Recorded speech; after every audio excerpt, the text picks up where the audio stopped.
Good evening students. आज हम engineering drawing का फर्स्ट चैप्टर के बारे में पढ़ेंगे।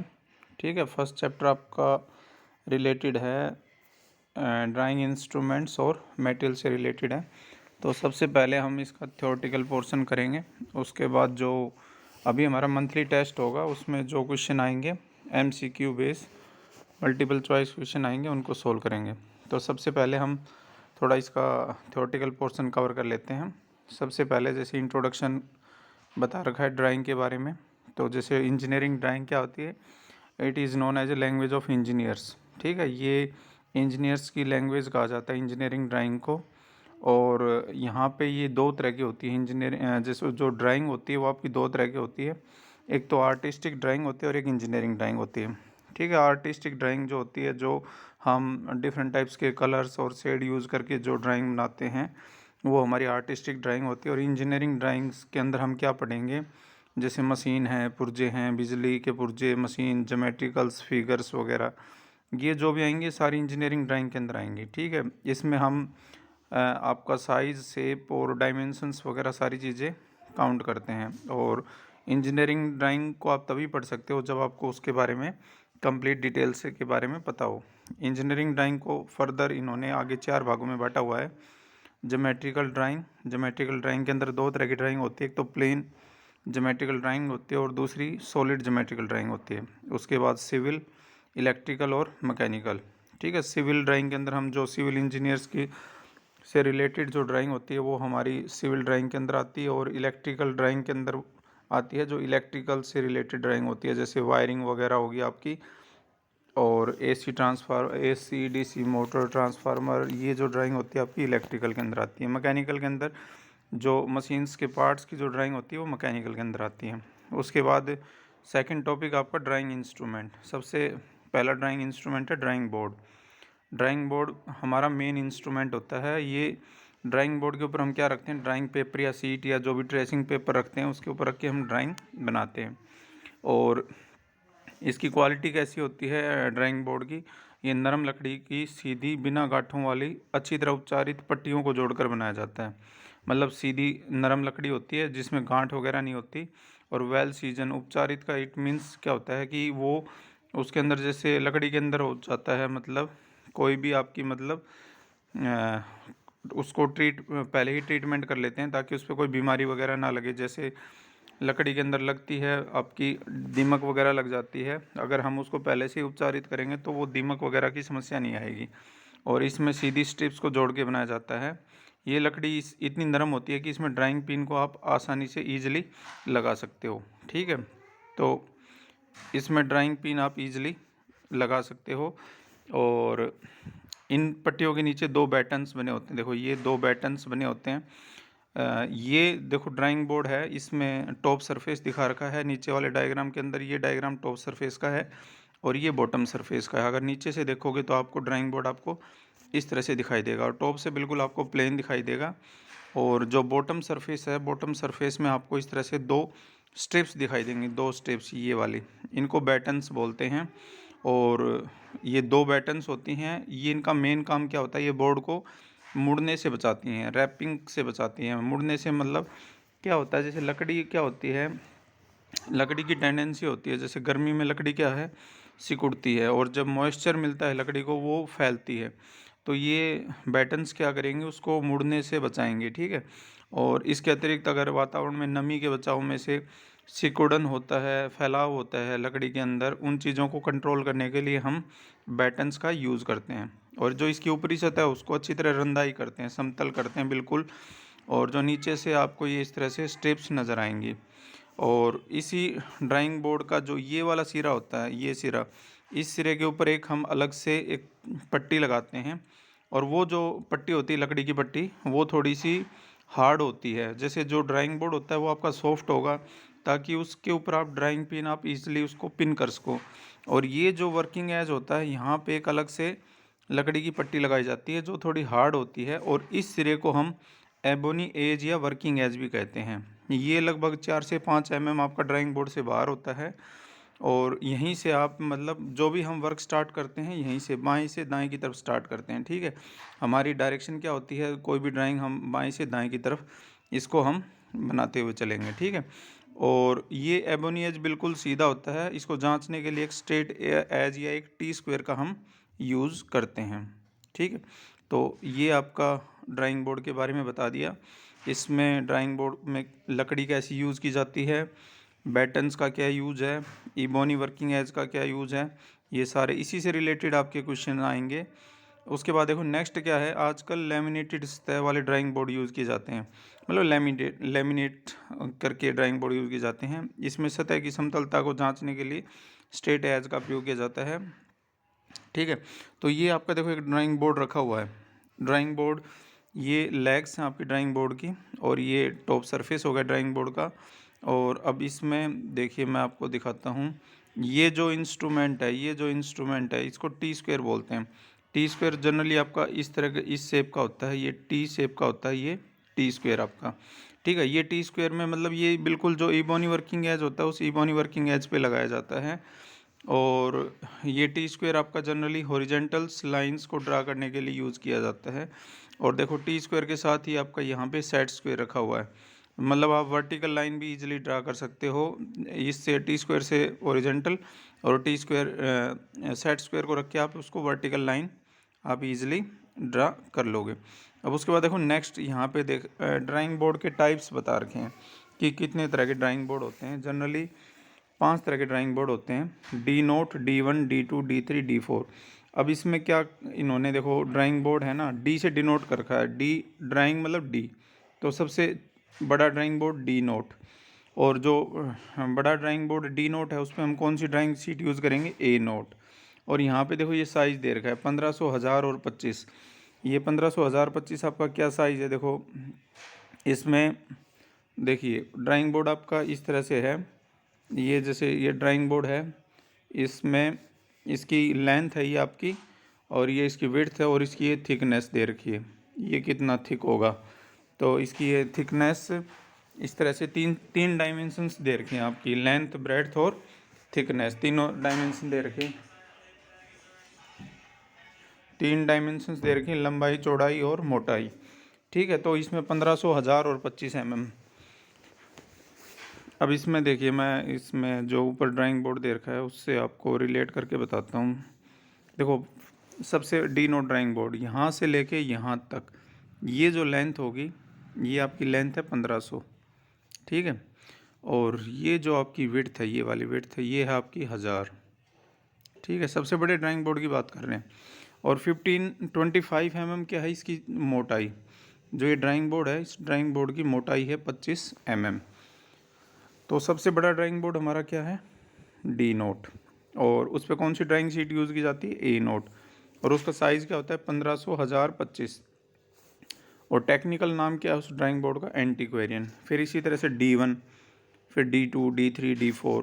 और हर एक ड्राइंग बोर्ड पे कौन सी सीट यूज़ की जाएगी, डी नोट पे ए नोट, D1 पे A1, D2 पे A2, D3 पे A3, D4 पे A4। और ये साइज़ दे रखा है यहाँ पे 1500, 1000, 25, 1000, 725, इस तरह से। और सभी का टेक्निकल नेम है ड्राइंग बोर्ड का, जैसे आप एंटीक्वेरियन बोल सकते हो, imperial, half imperial, quarter imperial. तो ये बाय टेक्निकल नेम्स भी हम इसको जान सकते हैं कि कौन सा ड्राइंग बोर्ड। आपको साइज़ बताने की ज़रूरत नहीं है, आप जाके कहोगे कि मेरे को क्वार्टर इम्पेरियल ड्राइंग बोर्ड चाहिए तो वो ईजिली अंडरस्टूड है, उसका स्टैंडर्ड साइज़ ये है, उस स्टैंडर्ड साइज़ के अकॉर्डिंग आपको मिल जाएगा। और जो हम यूज़ करते हैं वो जनरली D1 यूज़ करते हैं। उसके बाद देखो नेक्स्ट आपका इंस्ट्रूमेंट है टी स्क्वायर। टी स्क्वायर क्या होता है, ये थोड़ी हार्ड लकड़ी से बना होता है, ठीक है। इसमें छोटी पट्टी को हेड या स्टोक कहते हैं, लंबी पट्टी को ब्लेड कहते हैं, जैसे कि चित्र में दिखाया गया है। देखो आपको ये दिखाते हैं ये चित्र, इसमें देखिए इसमें ये ब्लेड होती है आपकी, और ये हेड या स्टोक बोलते हैं इसको, ठीक है। और ये 90 डिग्री के ऊपर होती है जो ब्लेड्स इसके साथ स्टोक के साथ, और ये 90 डिग्री बनाते हैं, और ये इसका वर्किंग एज होता है, ठीक है। इसका यूज़ कहाँ पे करते हैं, जैसे हॉरिजेंटल लाइन के वर्टिकल लाइन बनाने के लिए। और ये लकड़ी के अलावा ये प्लास्टिक का भी बना होता है, सेलुलॉइड का भी बना होता है। और जो टी स्क्वायर का जो साइज़ होता है वो हम इसकी ब्लेड की लंबाई के हिसाब से मापते हैं, जितनी ब्लेड की लेंथ होगी उसके हिसाब से ही इसको टी स्क्वायर को साइज़ के हिसाब से डिवाइड किया हुआ है। जैसे यहाँ पे दे रखा है देखो, टी नोट दे रखा है आपका, टी नोट 1500, 1000, 700 और 500 mm। तो ये 4 तरह का दे रखा है आपको। देखिए डी नोट जो ड्राइंग बोर्ड होता है उसमें उसका साइज़ क्या होता है, तब 1500 मल्टीप्लाई 1000 होता है ना। तो जो ये देखो ड्राइंग बोर्ड की जितनी ये होगी ना लेंथ होगी, उतना ही आपके टी स्क्वेयर की ब्लेड की लेंथ होगी। तो इसी तरह से देखो 1500, 1000, 700 और 500 में इसको डिवाइड किया हुआ है। उसके बाद देखो नेक्स्ट इंस्ट्रूमेंट आपका सेट स्क्वेयर। सेट स्क्वेयर आपका देखो, सेट स्क्वेयर आपने देखा भी होगा।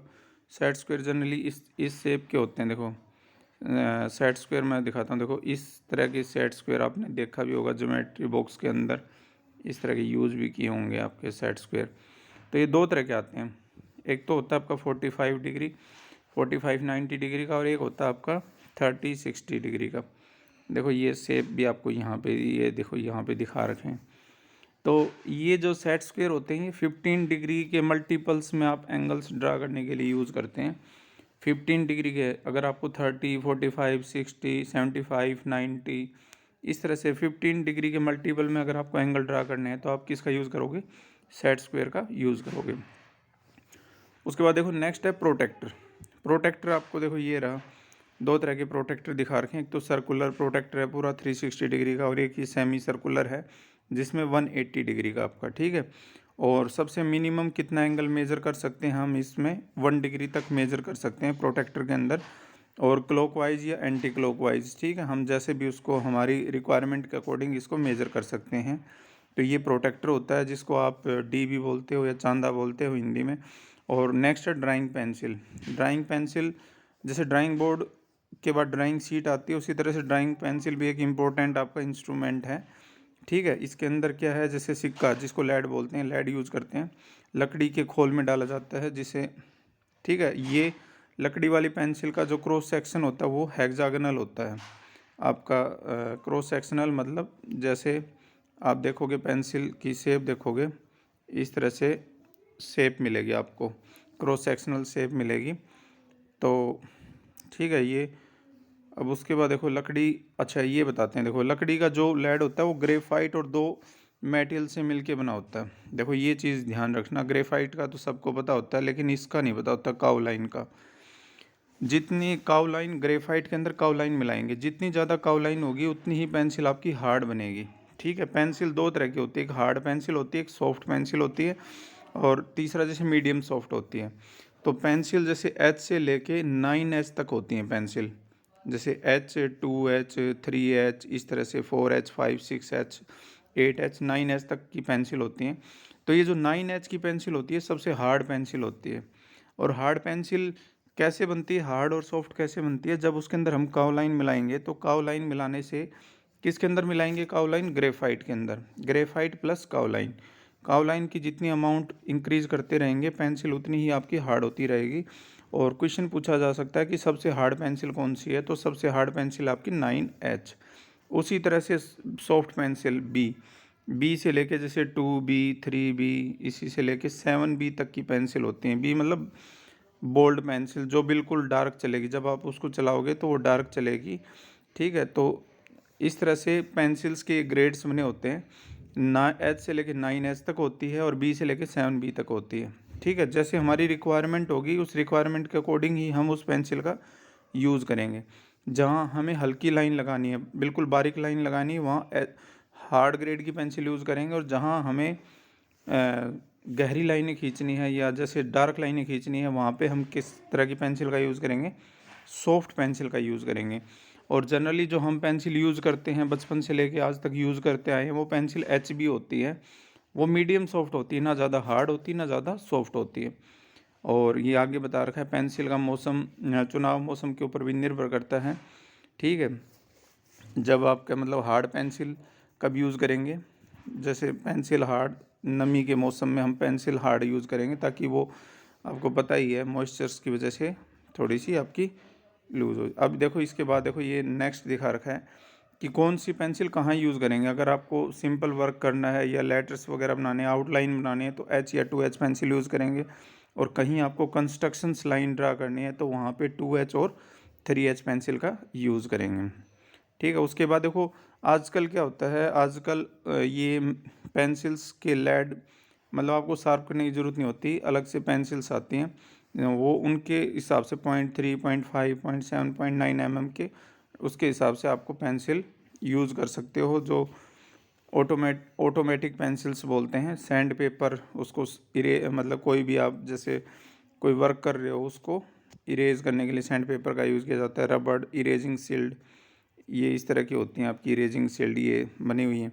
फ्रेंच करो, देखो फ्रेंच करो ये इस तरह से फ्रेंच इरेगुलर कोई भी करो होगी ना, उस इरेगुलर करो को ड्रा करने के लिए हम फ्रेंच करो का यूज़ किए जाते हैं करते हैं। जो मतलब सिंपली जिस करो को हम इजीली ड्रा नहीं कर सकते, काफ़ी इरेगुलर शेप से है, उसके लिए हम फ्रेंच करो यूज़ करेंगे। ड्राफ्टिंग टेम्पलेट आपके इस तरह से होते हैं, आपने देखा होगा। देखो 2, 4, 6, 8, 10 ये डायमीटर्स को रिप्रेजेंट करते हैं, छोटा सर्कल बड़ा सर्कल इस तरह से ड्रा करने के लिए। अब उसके बाद स्केल, ठीक है। स्केल के लिए हम देखो दो तरह के स्केल होते हैं, एक तो 15 सेंटीमीटर का स्केल यूज़ करते हैं, एक 30 सेंटीमीटर का स्केल यूज़ करते हैं इस तरह से। इसके अंदर दो यूनिट होती हैं, सेंटीमीटर और मिलीमीटर, ठीक है। इस तरह से ये लकड़ी का भी हो सकता है। इंस्ट्रूमेंट बॉक्स आपका इस तरह से इंस्ट्रूमेंट बॉक्स होता है, जिसमें कंपास होता है, डिवाइडर होता है, वो इंस्ट्रूमेंट्स होते हैं। Large size compass, large size compass जैसे 120 mm डायमीटर का अगर कोई सर्कल ड्रा करना है तो उसके लिए हम लार्ज साइज़ कंपास यूज़ करेंगे, ठीक है। जैसे ये कंपास दिखा रखा है आपका, इस तरह के कंपास अगर 120 mm, ठीक है। डिवाइडर भी इसी तरह से हम जैसे कोई भी मेज़रमेंट है, बो इंस्ट्रूमेंट है, देखो बो कंपास होता है जैसे 50 mm तक का डायमीटर के लिए। बड़े के लिए तो हम क्या यूज़ करेंगे, लार्ज साइज़ कंपास। अगर छोटा डायमीटर है तो उसके लिए हम बो कंपास यूज़ करेंगे। ये डिफरेंट टाइप्स के कंपास हैं आपके, ठीक है। ये सारे इंस्ट्रूमेंट। अब देखो मिनी ड्राफ्टर दिखा रखा है यहाँ पे, मिनी ड्राफ्टर भी एक अब इंस्ट्रूमेंट्स होता है। आजकल मिनी ड्राफ्टर ही यूज़ किया जाता है, जिसको ड्राफ्टिंग मशीन भी बोलते हैं। ये इस तरह से होता है, देखो थोड़ा इसके बारे में बताते हैं। देखो मिनी ड्राफ्टर के बारे में, ये देखो मिनी ड्राफ्टर ये है आपका, ठीक है। इसके अंदर क्या होता है, देखो दो स्केल होते हैं इस तरह से 90 डिग्री पे, एक स्केल ऐसा होता है और एक स्केल आपका ऐसा होता है। एक 30 सेंटीमीटर का होता है, एक 15 सेंटीमीटर का होता है, और ये 90 डिग्री के ऊपर होते हैं। और यहाँ पे ये देखो ये दिखाई दे रहा है, यहाँ पे एंगल्स बने होते हैं 0 से 360 डिग्री, और यहाँ पे एक नोब लगी होती है। उस नोब को आप लूज़ कर सकते हो, टाइट कर सकते हो। इस जो ये आपका आगे है, इसको जो दो स्केल हैं उनको आप कहीं भी किसी भी एंगल के ऊपर सेट कर सकते हो, और इसकी हेल्प से किसी भी एंगल पे लाइंस आप इजीली ड्रा कर सकते हो, ठीक है। यहाँ से ये फिक्स हो जाता है, यहाँ पे एक क्लैंपिंग डिवाइस होता है, उसको क्लैंप कर दो, फिक्स हो जाएगा। ये दो बार होती हैं, बिल्कुल पैरेलल होती हैं एक दूसरे के, ठीक है। और यहाँ से इस तरह से ये सारा ऑपरेट होता है आपका। तो ये आपका है मिनी ड्राफ्टर। ड्राइंग शीट, देखो ड्राइंग शीट दो तरह की होती हैं, एक हैंडमेड पेपर, एक मील मेड पेपर। हैंडमेड पेपर वो होता है जो आपने चार्ट्स वगैरह के अंदर यूज़ किया होगा, डिफरेंट कलर्स के चार्ट आते हैं जो हम प्रोजेक्ट्स वगैरह के लिए। और मील मेड पेपर होता है बिल्कुल ये वाइट जो पेपर हम यूज़ करते हैं, जो ड्राइंग वगैरह के लिए यूज़ होता है, ठीक है, उसको बोलते हैं मील मेड पेपर इस तरह से। और ये आपके ड्राइंग शीट के डिफरेंट साइज़ हैं, देखो A0, A1, और सबसे बड़ी ड्राइंग शीट है आपकी A0 होती है, फिर सबसे छोटी A5। A4 तो आपने सुना होगा, जैसे A4 ड्राइंग शीट जब आप प्रिंट आउट लेने जाते हो तो प्रिंटर पे क्या बोलते हो, A4 साइज़ का प्रिंट आउट दे दो। तो उसका जो साइज़ होता है वो क्या होता है, 210 इंटू 297। इसका क्या मीनिंग हुआ, जैसे पेज ये होता है, पेज की जो दो होती है लेंथ, और इसकी ये जो आपकी ब्रेड्थ है, दो डायमेंशंस होती हैं, दोनों इक्वल नहीं होती। इन दोनों का रेशियो होता है 1:√2, मतलब इस रेशियो में होती हैं, एक 1.414 टाइम्स थोड़ी सी साइज़ में बड़ी होती है। तो सब उसका अगर साइज़ मेज़र करोगे तो 210 इंटू 297 आपका साइज़ आ जाएगा A4 साइज़ का। सबसे छोटी है 148, 210, फिर उसके बाद 210 इस तरह से। देखो ये इस आपका मतलब ट्रिम साइज़ और अनट्रिम साइज़ क्या होता है, जो पीछे से मैन्युफैक्चर्ड होके जो सीट आती है वो अनट्रिम साइज़ होती है, और जब उसको मैन्युफैक्चर्ड होने के बाद उसको हम ट्रिम करते हैं हमारे स्टैंडर्ड साइज़ के अकॉर्डिंग। जो हमारा स्टैंडर्ड साइज़ है A0, A1, A2, A3, इसके अंदर हम इसको कन्वर्ट करते हैं। और देखो सबसे बड़ी जो ड्राइंग शीट होती है उसका क्षेत्रफल होता है 1 वर्ग मीटर स्क्वायर, 1 मीटर स्क्वायर होता है सबसे बड़ी ड्राइंग शीट का। जैसे ये वाली ड्राइंग शीट है, इसका अगर एरिया निकालोगे तो एरिया आ जाएगा 1 मीटर स्क्वायर। जब इसको, ये के अंदर है, मिलीमीटर के अंदर है, इसको कन्वर्ट करोगे तो 1 मीटर स्क्वायर आएगा। और इनकी भुजाओं का अनुपात, ये याद रखना, इनकी भुजाओं का अनुपात होता है 1/√2। ठीक है, इस तरह से इस अनुपात में ये इसकी लंबाई और चौड़ाई को हम डिवाइड करते हैं। तो ये एक्चुअली क्या होता है, देखो मैं यहाँ पे दिखाता हूँ आपको। जो सबसे बड़ी सीट होती है ना, उसको अगर आप फोल्ड कर दोगे, हाफ से फोल्ड कर दोगे, और उसकी फिर जो, जैसे यहाँ पे देखिए आप, ये देखिए सबसे बड़ी ड्राइंग शीट है एक्स, ये वाई, ये मान लो एक्स और वाई। अब इसको फोल्ड कर दिया आपने, इसको वाई हाफ फोल्ड कर दिया, तो ये यहाँ तक कितनी बन जाएगी, y/2। ठीक है, इस तरह से मतलब हम क्या कर रहे हैं, इसको जनरली फोल्ड करते रहेंगे। और हमें जैसे ये यहाँ पे आप ध्यान से देखो, यहाँ से देखोगे, सबसे देखो 8411189 है आपकी। उसके बाद दूसरी देखो, दूसरी में क्या 1189 का हाफ हो रहा है, 119 का हाफ हो गया। अब इसका देखो 1189 है, इसका हाफ करोगे तो कितना आएगा, 594.5 आएगा। तो हमने यहाँ पे कितना लिख दिया, 594। और 841 मतलब उसकी जो लेंथ थी वो, उसको हमने उसकी उसमें कर दिया, ब्रेड्थ में कर दिया। अब देखो 841, दूसरा 841 है, उसका हाफ 420.5 है, 420 ले लिया। इस तरह से मतलब फोल्ड करते रहेंगे तो उससे जो शॉर्टर साइज़ है सीट का, मतलब जो स्मॉल है, उसके बाद लोवेस्ट है, वो साइज़ हमें मिल जाएगा। अब उसके बाद देखो नेक्स्ट है टाइटल ब्लॉक के बारे में। इस तरह से टाइटल ब्लॉक होता है। टाइटल ब्लॉक जैसे ये पूरी ड्राइंग शीट है आपकी, इस ड्राइंग शीट के यहाँ बनाते हैं, इस कॉर्नर पे क्या बनाएंगे, टाइटल ब्लॉक, जिसमें उस पूरी ड्राइंग शीट के बारे में कंप्लीट इन्फॉर्मेशन होगी। और इसका साइज़ क्या होता है टाइटल ब्लॉक का, इसका साइज़ देखो यहाँ पे दे रखा है, ये 185 तो ऐसे होती है आपकी ये, और 65 ये होती है। उसके बाद यहाँ पे नेम ऑफ द फर्म, यहाँ पे आप अपने ITI का नाम लिखोगे, जैसे गीति रावल्दी, ठीक है, कैपिटल में। इस तरह से यहाँ पे टाइटल, जैसे आप कुछ भी करवा रहे हो, इंट्रोडक्शन करवा रहे हो तो इंट्रोडक्शन लिखोगे। इस तरह से यहाँ पे आपका name, trade, branch, admission number, वो सारी चीज़ आ जाएंगी। ठीक है, तो टाइटल ब्लॉक में आप क्या करोगे, उसकी सारी इन्फॉर्मेशन कैरी करोगे। तो ये आपका फर्स्ट चैप्टर बेटा, इसकी एक्सरसाइज नेक्स्ट वीडियो में करवाएंगे आपको।